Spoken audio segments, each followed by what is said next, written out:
할렐루야, 함께 하신 주님을 찬양합니다.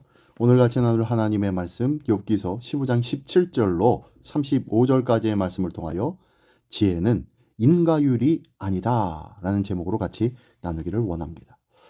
자, 그동안 욥의 탄원, 욥의 괴로움을 하나님을 향하여 끊임없이 탄원하는 모습이 있었고요.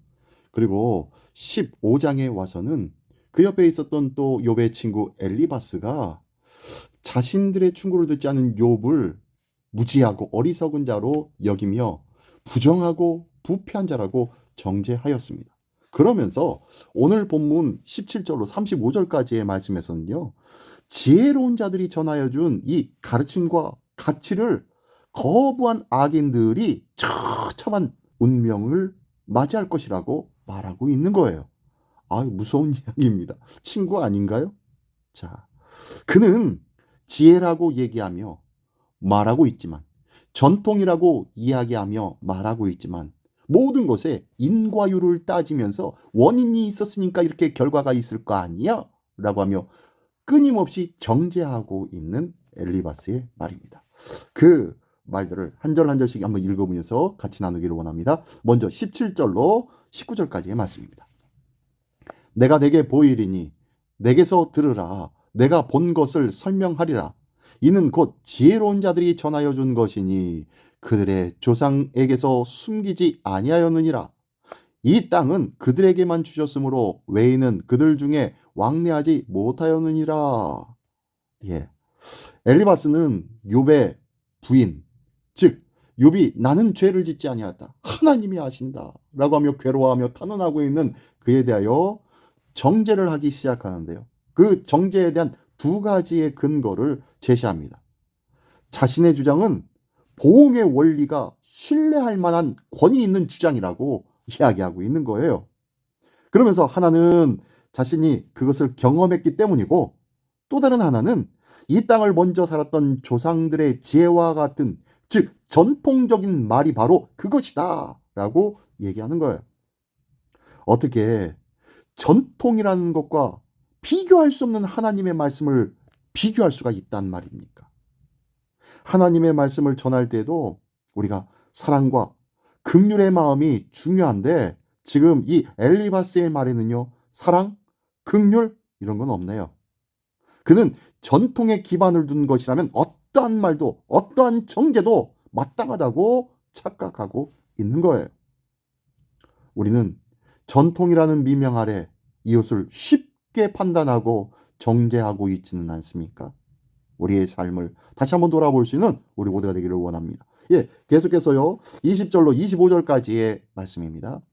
그 말에 이르기를 악인은 그의 일평생의 고통을 당하며 포악자의 횟수는 정하여졌으므로 그의 귀에는 무서운 소리가 들리고 그가 평안할 때에 멸망시키는 자가 그에게 이르리니 그가 어두운 데서 나오기를 바라지 못하고 칼날이 숨어서 기다리느니라.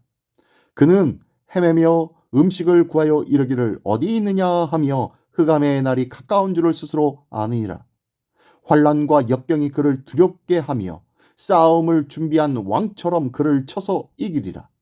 이는 그의 손을 들어 하나님을 대적하며 교만하여 전등자에게 힘을 과시하였음이니라.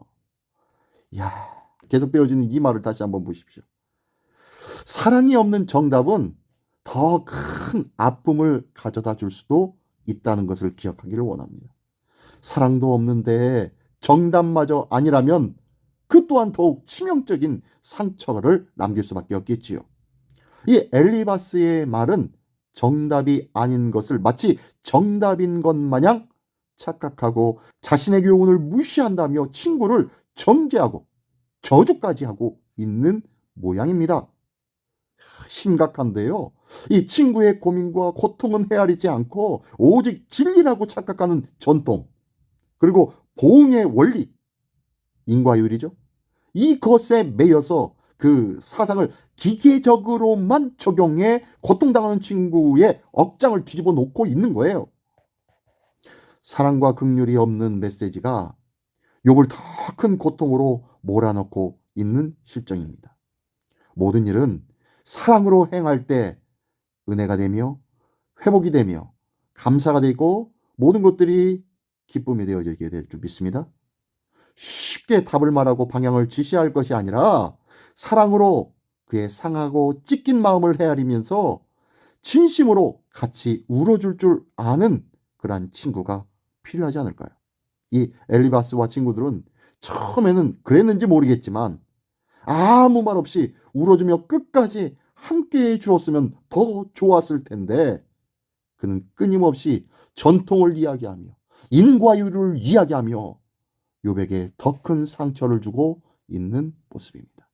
혹시 우리의 말이 이것이 맞는 말이야, 이것이 성경에 있는 말이야 라고 하며 하나님의 뜻과는 상관없이 무조건 적용시켜버리는, 그리고 그것으로 인해 정죄시켜버리는 그런 언사는 우리의 삶 속에 있지 않았습니까?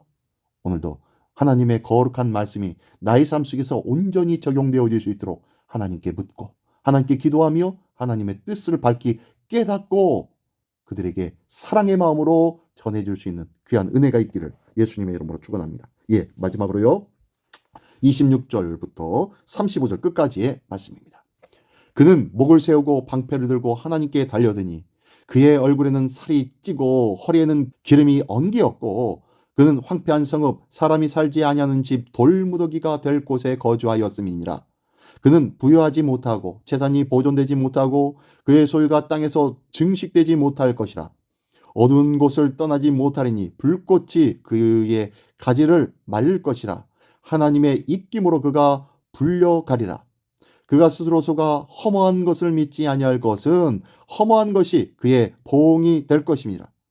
그의 날이 이르기 전에 그 일이 이루어질 것인즉 그의 가지가 푸르지 못하리니 포도 열매가 익기 전에 떨어짐 같고 감람꽃이 곧 떨어짐 같으리라.